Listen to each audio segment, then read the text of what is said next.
Hello world. Bienvenido a Radio Spanglish. Saludos a Verónica que está en David. Aquí estamos otro día bello en Boquete. Hoy sí vamos a estar haciendo la mayoría del programa en inglés porque tengo a la señora Dallas conmigo. Hello, Dallas. Vamos a estar hablando un poco. Ella tiene una empresa aquí en Boquete y ella... espérese un segundito. Y ella va a estar hablando con nosotros acerca de su empresa Utopia Concierge y vamos a estar hablando un poco de la historia de ella. Es súper interesante y vamos a estar compartiendo con ustedes un poco más de un evento que ella va a estar haciendo. Y bienvenida, Dallas. Welcome. I was kind of explaining a little bit about who you are and what we're going to be talking about today. And tell us a little bit about yourself while I get my live here to work. Awesome. Well, I met this beautiful lady, Priscilla, when we first arrived in town and decided that's who I need to know. She's new, vivacious, and ready to go on her new restaurant ideas. And we were churning about 1,000 ideas in our heads to do with a business that would benefit the community and trying to think of what to do. You had amazing technique and fun to talk to, and so we connected. Yeah, I think the biggest idea that I want to talk about, I think, is what's intrigued me so much is from the first time I met you is how down to earth you are, and how much you want to help the community. Which I think that what happens is a lot of times with expat groups or people that come is, either it's just to like make money or it's just completely a social type of program, like missionary type stuff. But you've found a way to mix both, which is what I like. I'm passionate about that as well. So I want you to share a little bit about where are you from. I think you're a Midwest girl like me. No, I'm not. Actually, I was born in Little Rock, Arkansas. I moved out of Arkansas by the time I was 6 months old, traveled. My mother was a gypsy, real life. And we moved 7 times before I was 8 years old, all over the United States. And I'm half Cherokee Indian. People don't know that about me. My mother's family is all full-blood Cherokee. This is a craziness that I'm in a place now after living all over the world, that I'm in a place called Cherokee, but I love it. My life was scary, very dramatic, and sometimes I'm just now allowed to even speak about it. My grandmother passed away about 10 years ago, and she was my rock, and that's who keeps me grounded, who kept me away from very bad things I could have been involved in. I had no money. My mother was a single mom most of my life. I was that kid that lived 25 miles away from the closest neighbor, no food, no car, nothing. In fact, the government of Texas, by this time I'd lived in Texas, decided that since we were so far out in the country, if my mom got stuck in a car accident or forbid it snows or something like that, I would be stuck for days and days and days out in the middle of nowhere. So at 14 years old, I got my driver's license so I could be basically on my own, and I have been pretty much since I was 14. And I think I want to share that la señora Dallas nos estaba compartiendo un poquito de cómo se crió. Ella es mitad indígena Cherokee de los Estados Unidos, y ella dice que para ella es interesante que ahora vive en un lugar que se pronuncia muy parecido a la tribu de ella indígena, que es Chiriquí, y nos habla un poco de su niñez, que no fue fácil, que ella vivió en muchos estados, se mudaba de un lugar a otro, que vivía como 25 millas del pueblo más cercano. Ella se crió casi sola, y pues parte de eso es, o sea, que hace como un par de años murió su abuela, y que esas son las cosas pues que ella le afectó mucho, porque esa era su roca, porque sí se crió solita. And I guess I'm just explaining that because I find it very interesting. I think it's important for a lot of our Panamanian community to know that some of the expats that are here wanting to help and be a part of society have come from a lot of really not favorable backstories. And for you to be here and wanting to be a part of helping us, I think, the way that you're connecting with people, I think it does play a part with the fact of how you were raised, and understanding and having that empathy, which I find. Oh, that's good. My children, and I raised my children in Asia. I was a diplomat's wife for a long time, so I've lived in many, many countries and many cities, many towns. We've moved yearly for many years. I can't even count. So I raised my children because I knew that they weren't going to have friends in so many places. Every year was a different country, different place. And I wanted them to always be able to fit in. So one of the things that we started when they were babies, 2-3 years old, is we started a foundation called Rock the Babies Foundation, where we go and we do things at children's hospitals, just an hour and a half, 2 hours of our time, my little girl on one side, my son on the other, rocking babies. And we generated, because we did this every year for many years, it caught on. It caught on to the soccer club that my son was in. It caught into the gymnastics and the cheerleading and all the different groups. Next thing you know, we started with 3 of us, and we have over 300 volunteers over 10-year time. Wow. So it was nothing but time, but all of us have time. All of us have just a little space in our heart, even though we think we have nothing. The least little thing you can do, it could be, when I was a flight attendant, I convinced all the flight attendants to save shampoos and all of the things that they're in their room, because most of the time people don't even use those. Soaps and shampoos and toothpaste and toothbrushes and, those kind of things are desperately in need for some of these people, even in our own little town. And I think, do you think that because of the way that you were raised, or having to have gone without, you're more aware of these things, of like when you go into a hotel room and you see that these little things are just left there, it's like, hey, like that's something that do you think it changes your perspective on how you see helping others? Has it always? Absolutely, it has. I was a flight attendant way back in the day, and that was one of the things that I had impressed upon the pilots. If we could I just asked them, because I knew they probably wouldn't use it. I was new, and this again spread, and it spread all over the whole United U.S. Airways group. Continental started doing it, where at the beginning, as soon as we got on the plane, the captain would brief us and say, oh, by the way, at the end of this trip, this 4-day trip, if you guys don't use your shampoo, soaps, and brushes and combs, then please donate them to this lady and we'll take them to charity at the end of the month.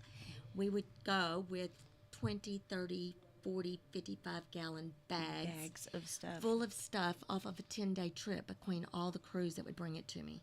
Wow. We supplied most of Florida, New York, East Coast, full of these things for their nursing home, their orphanages, their children's homes, the homeless, the shelters. It's basic stuff. It costs nobody anything.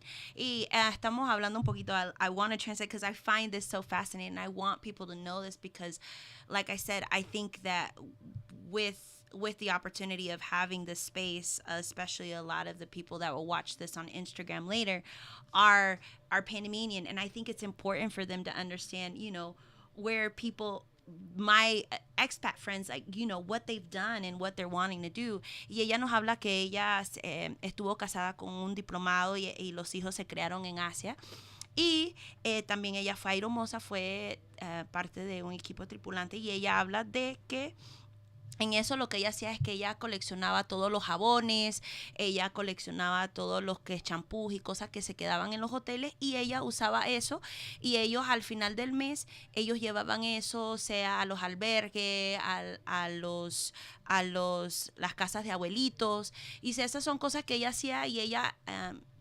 porque ella pasó necesidad cuando era niña, ella ahora también así, ella comenzó a motivar a sus compañeros para que ellos también comenzaran a coleccionar, y con eso hubo un movimiento en las líneas áreas donde ella trabajaba para poder ayudar a los albergues. Y yo siento que son cosas pues que para mí es muy importante compartir estas historias, porque nosotros como panameños, en este punto me pongo como panameños, vemos a los extranjeros y no sabemos qué ellos han hecho en sus vidas pasadas, no sabemos los sufrimientos que ellos han pasado, y poder como compartir estos momentos en Radio Spanglish y poder compartir que sí, ellos también han pasado necesidades, que ellos han trabajado proyectos que han sido un éxito en el extranjero y que esas son las cosas que ellos quieren duplicar aquí en nuestro pueblo. Es muy importante compartir esas historias.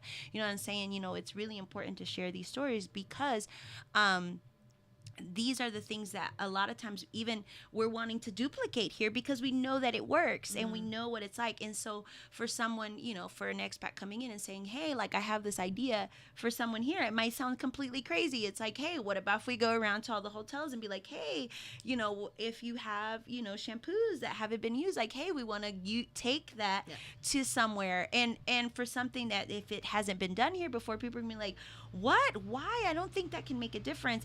And I think that sharing these stories about how you motivated and how you were able to do this with, you know, recognized airlines, like you said, United and US Airways and all this stuff and Continental, it's like you can share that story and it's like, wow, like I think we can do that too. Like we could do that here in Boquete. Y yo siento que esas son las cosas muy importantes de compartir all of this. So. Copa will be doing it soon, hopefully. Yeah. They're both my neighbors and I plan on hitting them up. Yeah. Yeah. So I think, you know, what brought you here to Boquete? I think that like what I know you've told me this story before, but I want you to tell people here. I'm gonna have you move a little bit. I know this is so uncomfortable. Yes. Of all the people to be interviewed, it would not be me. Yeah. My husband and I, my husband's South African Kiwi. Okay. That in itself is a history story. He had been in New Zealand for 30 years. I had lived in Hong Kong, Korea, Thailand, China, Korea. I'm missing some. Tokyo, Malaysia, Indonesia. So I've lived all over Asia and then decided that I wanted to retire. I was getting old. I have a language school there. So I decided to go visit. And don't even say you were getting old. Listener, I was getting old. An English-speaking country would be nice. Mm-hmm. So my daughter had gone to college, and I was there by myself and thought, it's time for me to be around some English-speaking people. So moved to New Zealand. Loved the first 5 years. Did a lot of travel. And it's a great spot because it was only 8 hours, 9 hours from my children and from my friends in Asia. So anyway, met my darling husband, and we realized that New Zealand was never going to give any residencies or any. It was hard enough to get a work permit. Every year was getting harder. So decided to come after a year and a half of watching YouTube. We booked our friendly Jackie Lang tours and off we go. And then 2 days later, when we were supposed to actually go on the plane was canceled because COVID had hit full blown. It's March 26th. So everything was canceled all over the world. Jackie, of course, was gracious and sent us back our money and decided, maybe we'll just get the online or the book and we'll figure it out when we get there. We knew we still wanted to come here. Well, after a year and a half of waiting, by this time my visa had expired, and I have been like many, many, many people stuck in this situation. I couldn't go anywhere because of COVID, but yet I had to leave because it had expired. Mm-hmm. So during this 3 or 4 months of total not knowing what was going to happen, we just packed up and picked a country. So we both have lived, and moved quite often. So we're like, okay, where do you want to go? And I said, I think I want to go to Panama. It'll be closer to my daughter's. But you've never been here? Never been here. O sea, que ella escogió Panamá ella nunca visitó antes. Fue por COVID. Ella estaba viviendo en New Zealand, Nueva Zelanda. Ayúdame, Zuleika, ¿cómo se dice New Zealand en español? Yeah. Y ella, por COVID y eso, allá las leyes eran muy difíciles para ellos buscar la residencia. Y después por eso fue que ellos decidieron de que, bueno, no nos podemos quedar aquí, no podemos ser residentes de New Zealand. Lo estoy diciendo en inglés porque no sé cómo decirlo en español. Y iban a hacer el tour con Jackie Lang, que es una señora que aquí hace unos tours, se llaman relocation tours, donde la gente puede venir y explorar si se quieren retirar acá, pero con COVID no pudieron hacer eso. Y bueno, empagaron sus maletitas y se vinieron para acá sin visitar. Y están acá, ya viven aquí, o sea, pero increíble que sin visitar es de que yo creo que quiero ir a Panamá después de ver videos en YouTube que significan lo importante que es nosotros lo que estamos poniendo en nuestras redes, lo que estamos subiendo en YouTube, la información que estamos compartiendo, que sea información honesta, porque hay gente como Dallas que ven eso y boom, se mudan. I'm saying it's really important what we're sharing on the digital space, be it YouTube or whatever, our social media, because there's people like you that watch that stuff and pick our country. Every day. Austin Hess, Mike with Inside Panama. If I can recognize people on the street when they would say hello. It was shocking because we watch so much of it every day. There's these I haven't met them in person, but they have what's called nomadic movement. I don't know if you've watched them. So I've been chatting with them and we're meeting to meet, but they have this really cool like community and how to meet. I do know one of the guys that's involved with them, and there's another one. I think you met him the night that you came to our restaurant, Adventure Rich. Oh yeah, that also has. So there's these people, and they'll call or they'll book it like, hey, I saw you guys on YouTube, and I think even our restaurant now is on a YouTube thing of something of people like, hey, so I saw this video on YouTube, and I'm like, oh, okay. So yeah. Well, I can tell you, YouTube is the way to go to get people here. They need to see. After being here for a very, very short time, my husband and I were we come here on Friendly Nations, but literally we'd been so stressed. My husband's a doctor. He's been doing orthodontics for 40 years. Wow. I have 4 companies working all the time. The companies are all different time zones, and it's crazy. So we thought we'd come here and relax. After visiting, and the treatment and the things that we went through on trying to buy a house, get a corporation, get a foundation, get our driver's license, find out how to get the electric turned on, how do we get the water switched to our name, do we pay water, do we not pay water, how do we pay our taxes, are they due this year, next year? If so, who do we pay? Yeah. It's been the craziest thing. So I said, this is how we help people. This is what we do. My calling when we got here is just to help people. We know how we were treated, how much money we paid for people that were not necessarily doing it in our best interest. Yeah.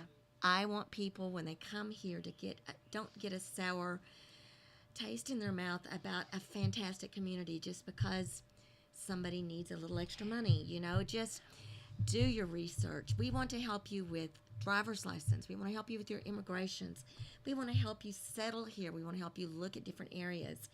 We focused at one point on only the concierge part of this business. It's Utopia Concierge and Realty Services. Mm-hmm.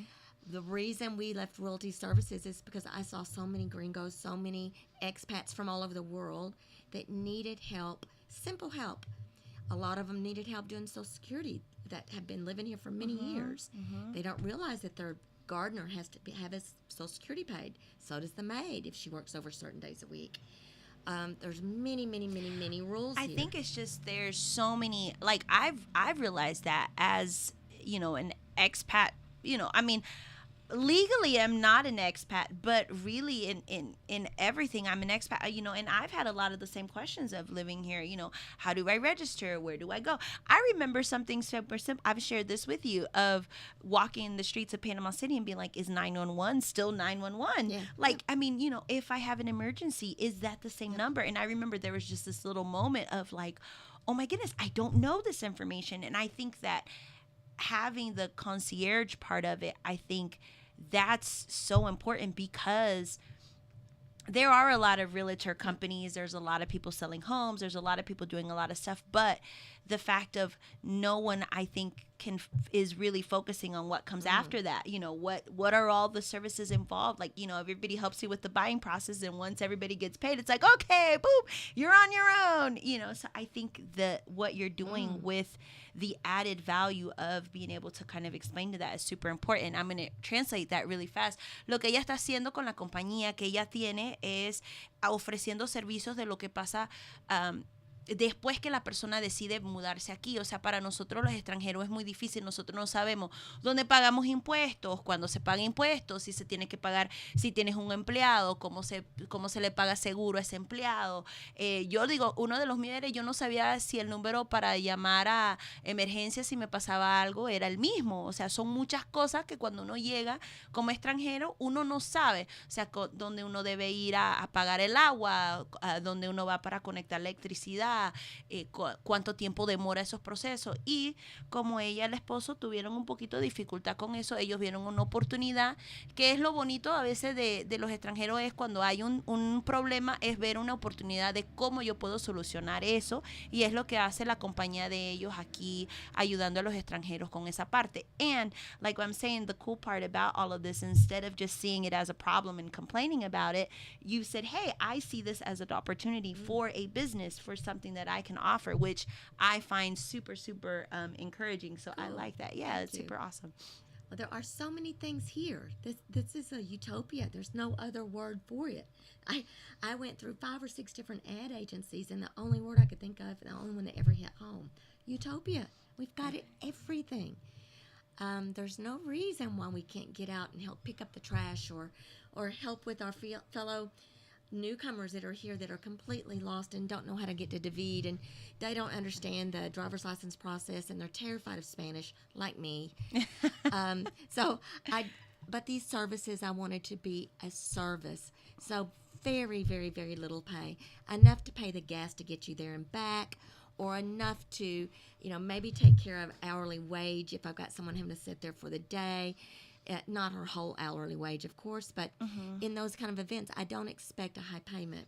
My predecessor, when we were here, I was charged 2% to open a bank account that was my house. I was opening up to buy my house. 2% of that was a lot of money for someone to translate. Yeah. They weren't a banker. They weren't a translator. They were just a local saying they were going to help. There's no way I would ever charge that many thousands of dollars to help them open accounts. And I think what ends up happening, and I think that this is why I'm so glad I met you and just having this space, is because I think that it's really important for Panamanians to not take advantage of expats wanting to come and live here, and also on the other hand of expats taking advantage of Panamanians, because it happens both ways.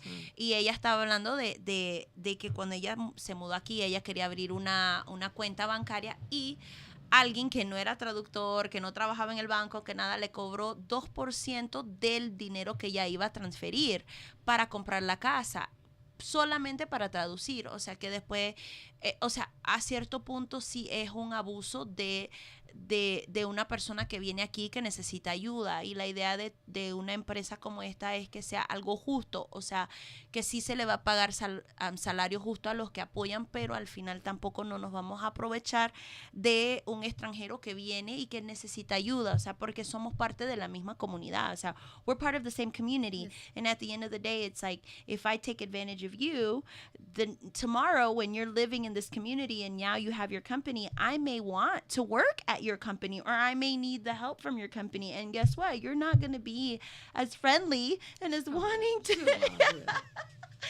so I think that these are the things that are really important, for us to remember. At the end of the day, everything comes back around. And so the way that Panamanians treat expats that are wanting to relocate here, once those expats relocated, it could possibly be the same way that expats treat the Panamanians. And it could be, some of the problems that we see here. Sometimes humans are humans' problems. Yes. So. Well, we're hoping that in the next 30, 40, 50 years, we just got our residency. It only lasts for 10 for now, but I'm sure we'll be extending that. We'd really like to be actual citizens. It's one of my goals, one of my bucket lists. I want to be a part of something. And it's so crazy. Since a little child, I've been a gypsy. I've found home. My husband's found home, but I've definitely found home. Usually within 6 months, I can't handle this. It's time to move. Yeah. Yeah. I get afraid to make relationships. And in this town, I've had no issues with that. I can see every culture under the sun. I notice how they talk to each other. I see the strong Catholic background, the belief systems, but I also see they're very friendly with expats coming in here and having their own different religions and different ways of doing things. And it's a very melting pot community, and I love it. And the fact that we have all these opportunities to help, not just, it doesn't have to be our indigenous. I'm going to be old. I'm going to be old soon, very soon. I want to know that we're working on hospitals and we're working on our medical system while my husband and I have the gumption to do it and to have the strength and the thinking power to try to push it. We want to get the right people involved. We want to help. It's very self-serving. We want it for ourselves as well. But I think it's everyone. Good. And I think that in that case, being self-serving isn't bad, because now I'm creating something where I one day may need this. So I don't want to just create something just to create it, because, you know, if I create something really horrible and in deplorable conditions, and if I'm there one day, I wouldn't want to be in those conditions. Right. And that's very similar to my cousin who has the nursing home. He said the same thing. He's like, I may live here one day, most likely will be staying here. And what kind of nursing home would I want to be in? You know, and I think that changes the way that we see help across the board. And what I like about you is the fact of understanding that dignity needs to be involved in all of these things. O sea, estamos hablando de los servicios y las cosas que ella quiere hacer para ayudar a la comunidad, y muchos tienen que ver con servicio obvio a la población indígena, que es algo que ella está muy conectada por también ser indígena, you know, pointing out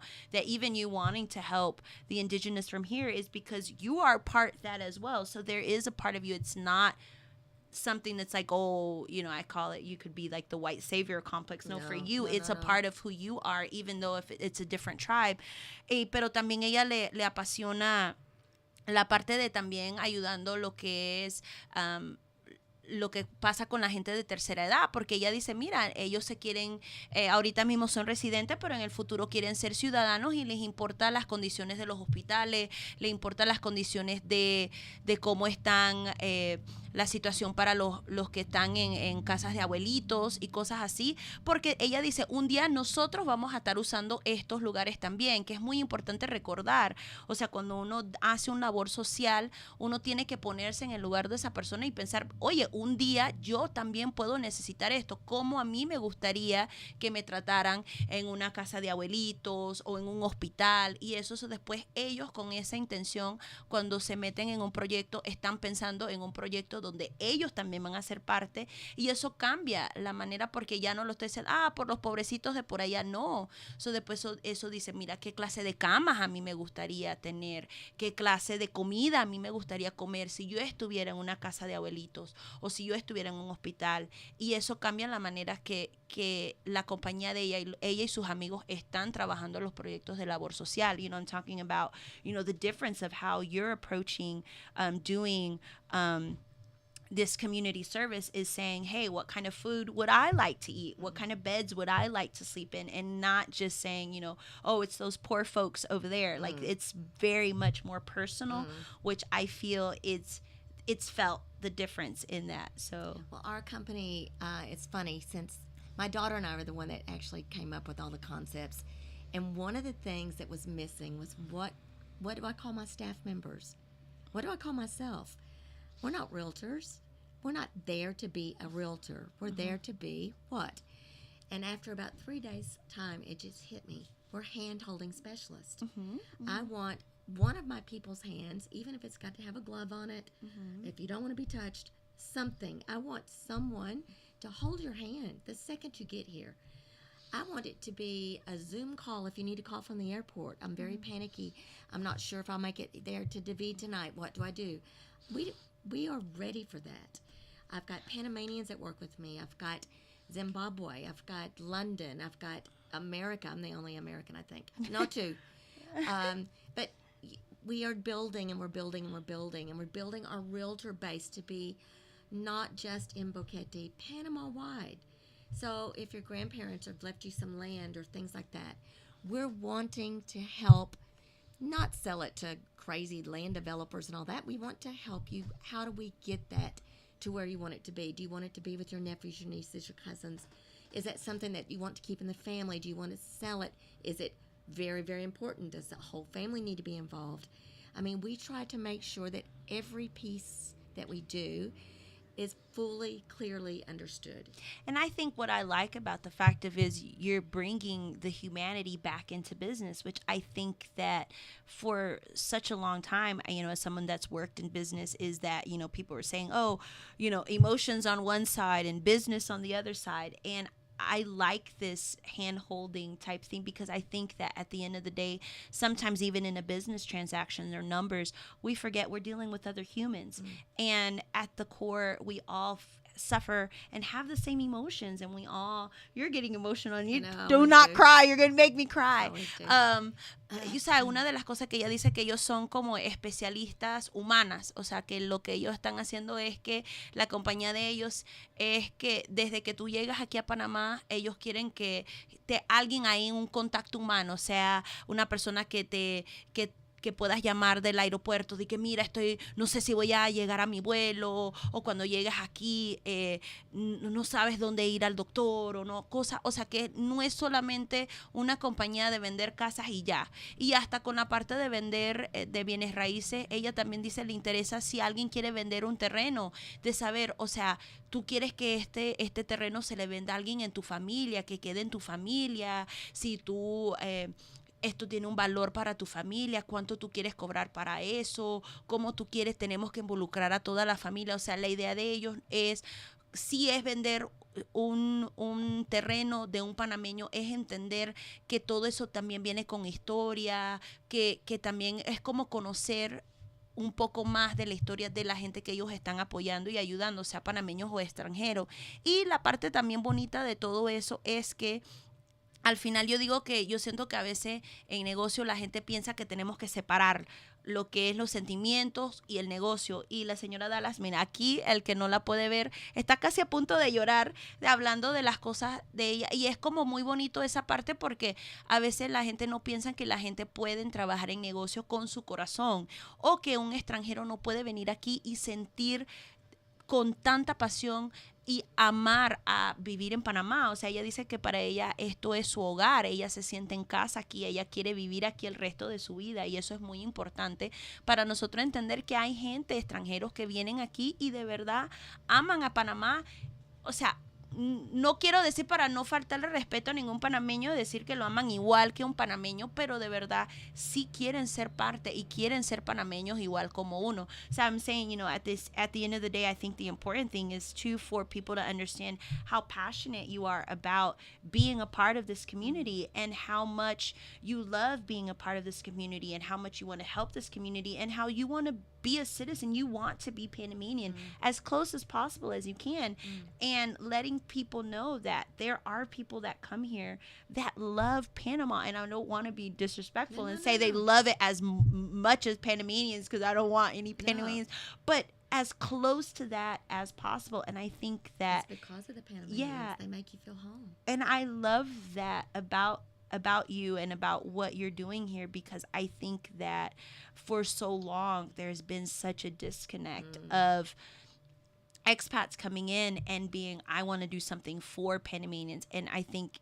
what you do coming in is, I just want to do something with Panamanians. And the fact that you have Panamanians working in your company, the fact that that is a part of what you're doing, I think is really beautiful. So, and we're trying to help Panamanians work in Boca Chica, in Bocas del Toro, at the tour companies. It's not just here. What you see here is just a tip. We've got people stationed all over. We've got very big helpers with Oscar Pena's company and Mark Vargas' company. I team up with the biggest people here because I'm not here to take all the business. I'm here to share the love for a very small fee, very small, just to help them get to where they're going. And I'm hoping that eventually, if we do enough of these good help things, it'll come back to us and they'll buy a house. But I love that, because I think at the end of the day, like, some of the stuff that you're talking about is what I see myself doing is, we're just connectors. At the end of the day, we're connecting all of these people together. And I think that when we do that, it's like partnering up with these other companies is kind of like, I mean, we're trying to sell Panama, as a whole. And again, there's no way that your company, my company, or anybody's company on its own would be able to do all of that. You would drive yourself crazy if you were having to do the car purchases and things that Mark does and the tours and stuff he does in Panama City. And you would drive yourself crazy if you had to have 15, 20 people like what Oscar does. So I think the fact of being able to partner with these people and kind of support them is very similar to, what I do. I have a big list of contacts of saying, hey, if you need this or if you need that, hey, these are the things. And again, I'm like you, hoping that one day it'll come back. But I've watched it. I've watched it already be given back to me in different ways, and I think that's the love that you feel, because when you open up yourself and you tell people, hey, like, it's just not about me, like, I just want to be a part of this community, the community itself does welcome you, and is that feeling of home that we get, so that's. And I think this is so similar. I know it nobody would believe it. In Cherokee, it's a swath through the United States. Ouachita area is the water. Near hot springs, we've got 2,500 acres of land. So similar to here because it gets hot. The only difference is it does get very cold. Beautiful lakes and rivers, and it's the natural state for a reason. Every time I think of Cherokee, I think of that, and I think of the rivers and streams and waterfalls. And it's just a copacetic word that just. And I mean, I think it's just, and I think that it's, for you, when you say that this reminds you of home, it does remind you of your ancestral lands and things and everything. Even the culture that they say, yes, ma'am. They say, yes, sir, no, sir. The culture, to me, is so much like I was raised in. Wow. 40, 50, 60, 70, I don't know how many years ago. Yeah. Ella hablando de que la cultura aquí, o sea, ella como se crió en un pueblo indígena allá de los Cherokee, y ellos también aprecian mucho lo que es la naturaleza. Y pues ella dice que esto aquí le recuerda tanto, que cuando ella habla de que algo que le recuerda mucho a su hogar es eso, o sea, los ríos, lo que se aprecia de la naturaleza, cómo son la gente, le recuerda mucho a eso, que para ella, por eso es que ella se emociona tanto, porque para ella sí le recuerda tanto a su hogar y esa conexión que ella siente que tiene a algo ancestral de ella, se conecta con esto aquí. Y yo creo que eso fue algo, una de las primeras veces que la conocí fue esa parte para ella, que ella expresando de que mira, yo soy mitad Cherokee y mira, esto se pronuncia Chiriquí y es muy parecido y yo vivo aquí, o sea, y esa emoción que ella tiene para eso, o sea, en la parte de cómo ellos expresan. Y lo bonito de la empresa de ella es que ella trabaja con otras compañías aquí en Panamá, con dueños panameños, porque ella dice, al final la idea es colaborar con otras empresas, que la gente tenga un buen servicio aquí en Panamá, y no necesariamente solamente con la compañía de ella. Y es muy bonito. Ella dice, bueno, al final sí me gustaría en el futuro, si eso se da, que compren una casa conmigo, pero al final si ellos necesitan es comprar un carro. Bueno, ella tiene contactos de gente panameña que venden los carros. Si necesitan hacer un tour, ella tiene contactos de gente que pueden hacer esos tours. Que al final la idea no es solamente un monopolio de ella tener que hacerlo todo, es las conexiones que ella tiene, y por eso yo siento que sí me conecto mucho con ella, porque soy igual. O sea, al final la idea es cómo podemos ayudar a la comunidad con las conexiones que tenemos, y no necesariamente todo tiene que pasar por mi compañía, que es algo que este modelo de negocio siento que sí es el futuro, o sea, porque así nosotros podemos ayudar a la comunidad y poquito a poco uno sí puede cobrar una comisión o algo, pero que no tiene que siempre ser yo, porque si yo estoy esperando ser la solución de Chiriquí, me voy a morir y todavía no voy a poder, o sea, mientras que yo registro la compañía, mientras que yo busco, yo hago, nunca voy a hacer nada. O sea, I'm saying, you know, I like the idea of this community-based type business model, circular economies, which is the future. Because, you know, if we're talking about fixing the problems for Chiriquí or Panama or the world, if I think that it all has to come through me, I'm going to drive myself crazy working on these solutions. And I mean, I'm going to get to be 80 years old and I'm still going to be trying to figure out, how do I register the company? How do I have all of the knowledge that Dallas has? And how do I have all of the cars and contacts that Mark has? And how do I get the bus that, you know, Oscar has? And I think that that's been sometimes the problem for Panamanians is this thing of, you see the problem and it's like, oh, I have to be the one that works on the solution. And so then you spend all of this time trying to work on the solution on your own, and your neighbors over there already on step 2 or step 3 or 4. And I think that finding people like you that have that same vision, I think is really beautiful, because we can get to a destination so much faster. If you already have the concierge company and the real estate, I don't have to go out. I just can say, hey, Dallas, if I refer you some clients, just whatever, I can make commission, whatever. But I don't have to go and do what you and your team are already doing. You don't want to invent the wheel. That's our problem. Yeah. I don't want to go learn to teach people to fish. I don't want to teach people how to surf. I don't want to take them to the inner. I am so sick of the canal. I've seen it. I don't want to go there. But I think it's very important that everyone has a choice and a chance to see it. Exactly. I don't want it charged outside of the wheelhouse for Panamanians as well as gringos. We have a lot of older Americans here that are on very fixed incomes. Yes, people see them as being ultra wealthy because they've moved to another country. Not always the case. Yeah. And a lot of times their health is really bad and they're spending every penny on that. So I want these things to be here, but I also want them to be affordable. And what, for my case, for example, I'll sell a house. I want that money to have a meaning. So I want that buyer, I want that seller to mark at the beginning what their favorite charities.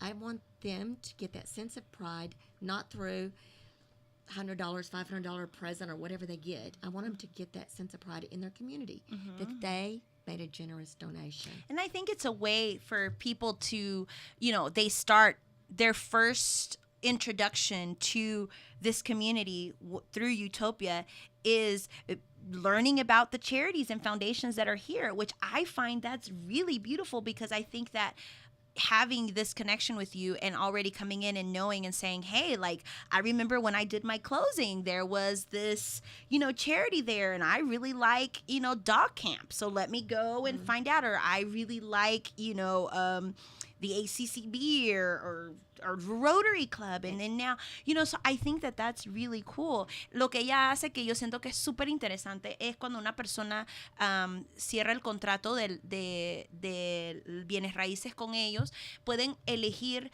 una donación de cierta porción de su closing o algo a una fundación aquí en Boquete. Y yo digo que yo siento que es muy bonito, porque la primera introducción que alguien va a tener a nuestra comunidad va a ser de que conocer de las fundaciones que hay aquí, sea las fundaciones de los perros, de rescate de animales o de dog camp, o de las cosas que también se están haciendo por la parte humanitaria, sea las casas Triscar que existe, que la fundación de capacidad, también de las diferentes organizaciones como la CCB o el Club Rotario, y que esta gente ya, la primera introducción que tienen a esta comunidad, sean nuestras fundaciones, sean nuestras labores sociales. Creo que es algo muy interesante, porque ya de ahí ya no estás solamente mirando a tu beneficio propio. And, you know, I think in that moment now, you're not just looking at your personal benefit. It's automatically now about giving back to the community. I mean, and I love that. That's always been. Yeah. Always been.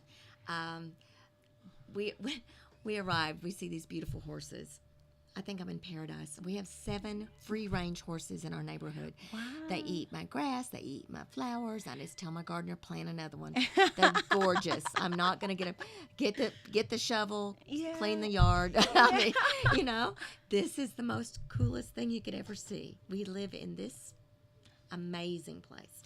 And I think it's really cool too for the fact of just sharing the joy, and I think that what happens a lot of time, and I think I've talked to Suleika. She was my guest last week, and we were talking about the fact of she's always lived here in Chiriquí and Tierras Altas. She's from here. Yeah. She hasn't really left Panama. And I'm just telling her, like, I'm not saying don't ever travel, but wow, you're from here, It's Yo le estoy hablando de ti, que yo le estaba diciendo de la semana pasada que lo que yo te estaba contando de que tú eres de aquí, que naciste aquí, has vivido toda tu vida aquí. Y después, y que no has salido del país. Y después yo diciendo de que, pero wow, tú eres de aquí. Y después hoy te traje una señora que ha paseado por todo el mundo, ha vivido en tantos países y todo. Y ella dice que, wow, esto es cool. O sea, que es parte de este espacio, que es lo importante, es de entender eso. Porque yo siento que a veces, como panameño, si uno no ha salido, uno siempre añora lo de afuera. Y después tener esta oportunidad que alguien que ha paseado, que ha experimentado muchas cosas del mundo y que ellos también digan, wow, Boquete es cool, wow, Tierras Altas es bellísimo, no quiero vivir en otro lugar. Siento que eso puede también impactar a los jóvenes que también se sientan orgullosos de ser chiricanos, de ser panameños. I think the part of that is that it can having someone like you come in, where last week I was sharing with her of someone that hasn't left and being like, wow, but you're from here, that's so cool. And then you coming in, you've traveled, you've been so many places, and you're like, wow, this is so cool. I think, it can really be important for these young people to be proud to be Panamanians, to be proud to be Chiricanos, and have them not think that it's just cool to leave, and I think that that's why having this space of being able to share these conversations and have it kind of be this mix of Spanish and English is really important, because I want people to know that this is how we as expats feel about living here. We're so excited, and sometimes our excitement gets out of hand and we don't know what to do, and we make a mess and everything, but we'll help each other pick it up. Yeah, but we're so excited to be here. Yo le estoy diciendo, o sea, que al final de todo esto, yo siento que nosotros como extranjeros, sí venimos aquí, a veces somos un desastre, no sabemos lo que estamos haciendo, nos pasamos y hablamos afuera de turno y queremos que la gente nos hable en inglés, pero al final estamos tan felices de estar aquí, que es lo que yo digo que es lo importante para mí de poder compartir en Radio Spanglish, es esa parte de tener estos espacios donde estamos hablando un poquito de inglés, un poquito de español, pero al final es para nosotros ver el orgullo que todos tenemos, sea panameños, sea extranjeros, de vivir aquí en Boquete, de ser parte de esta comunidad. Y al final, como dice la señora Dallas, o sea, hacemos los desastres, sí, pero te vamos a ayudar a recogerlos, sí, esa es la parte de nosotros también, o sea, que sí podemos hacer eso, y es la parte que quiero compartir, I'm sharing, like that's what this space to me really is all about, is finding ways for everybody to kind of just be able to look, and we can laugh at each other and we can share with each other what we're doing. But at the end of the day is for all of us to really understand that, hey, we love being here. And yeah, we make a mess of it, but everybody does. We're a community and everything isn't going to be perfect. But at the end of the day, we're all so happy to be here. And it's such a fast-growing community. Yes. People just don't have time, because they just came from many countries. They don't have time to slow down and become Chiricana. It takes a while. It's taken us a year to finally say, just calm down. It may be another week. It's okay. It's okay. And I think, I try to tell people all the time, I'm like, it's a marathon, not a sprint. And I think that's been a conversation of something I've said, I mean, I don't know how many times for so many different things, be it Panamanians or expats or everybody. And it's like, everybody's like, well, come with an idea. And they're like, and I want to do this. And it's like, it's a marathon, not a sprint. You don't have to do it all today. It's okay to take your time. It's okay. And I think that that's this thing of sometimes we come and we have all of this like passion and urgency. And I think it's taken me, honestly, 3 years. And I had a head start of knowing the language and being able to do my citizen. And I think it took me, because I think I had so much energy and so much things I wanted to do. And then you get here and it's focus. like... And it's like, well, yeah, I remember having conversation with people, and I was like, it's like, I just want to help people. And they're like, well, how are you going to help people? I don't know. I don't know how I'm going to help people. And that's been kind of this thing of my personal journey, and I've been able to take my friends along with me of what does helping others look like here in Panama. What is it that I do? It could be clean drinking water for a family of 5 or 6. Simple little things. Yes. It's not. And when people here told me, "Oh, why are you moving to a third world?" I said, "I've lived in many third worlds. This is not one." Yeah. It's not. And I think it's important for developing, people. and it's very fast developing. It's very fast developing, and I think that it's important for Panamanians to know that as well. O sea, que ella dice que cuando ella decidió mudarse acá, que la gente le preguntaban de que ¿por qué te vas a mudar a un país tercermundista? Y ella le dice a ellos, esto no es un país tercermundista, a ciertos niveles estamos desarrollando muy rápido, hay muchas cosas, hay un deseo de la comunidad de crecer, de hacer más. O sea que todas esas cosas son muy importantes para los panameños también entender cómo los extranjeros nos ven a nosotros como país, qué son las cosas que los atrae a este país. And I think, you know, I'm saying, I think it's really important for Panamanians to know how we as expats see their country and how we're proud of their country and how we see the things that they're doing to make it better, because I think that a lot of times, because we don't have these spaces where us as expats are sharing with Panamanians, they don't really know how we feel about it. And I think that a lot of times they just see our actions on the streets, and I think it can be sometimes, they may find it intrusive, or they may find that we're overstepping and things. And I think that's why it's really important for us to continue to find ways to mix, in a way of the Spanglishing of it all, not just because I think it's really important. Before we leave, I want you to tell us a little bit about the event that you're going to be having in a few weeks. Well, our events, I don't want to call it an event because I don't want to be shut down. Okay, so no, it is not an event. This is a very, very small event, occasion. I've got a fair. I know it's oxymoron to put barbecue, cocktail dress, and bourbon, but that's how I roll. Okay.